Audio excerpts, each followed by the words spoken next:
So this is your Chameleon Colorless Blender Pen, and it is a double-ended pen, just like your regular Chameleon. There's a bullet nib on one end, and on the other end we've got this nice super soft Japanese brush tip. Again, you have that great band that indicates which side is the brush and which side is the bullet.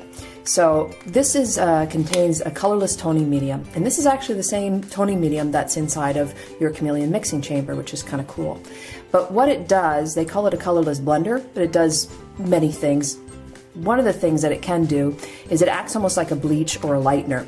So just to show you, if you had color that you've already laid down and maybe you want to lighten that color up a little bit, this will actually go, and if you go over top of it, it kind of bleaches the color out. It lightens it up. So just going like this, and you'll see after a little bit of period of time, it takes some time to dry. And when it's wet, it'll still look a little bit dark. But what you'll find is that it'll turn a little bit lighter after it sits for a period of time. So you can see that lightening now. Basically what it does is it acts as a bleach, so it can take some of the color out.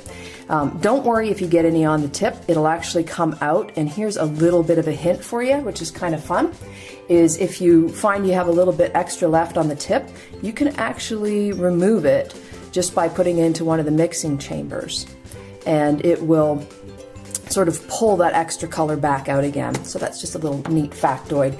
Another thing that you can use this for, and the second thing, is you can be able to remove or sort of push color out of the way. So let's just see if you've got a area here that you've colored outside the lines. Basically what you can do is you can use your blender to sort of wet this up, and again, it's going to be wet, you gotta let it dry, but you'll see you kind of push the color and the bleach will take the color out. So once you let that dry, it'll go back white, and then you can hit it a few more times. So it kind of acts like an eraser. So that's the second thing you can do with it. And then the third thing you can do with it, which is really kind of fun, is you can create patterns or textures. And this is all in the instructions, but you can use either the bullet or the brush nib. I'm just using the brush nib at the moment.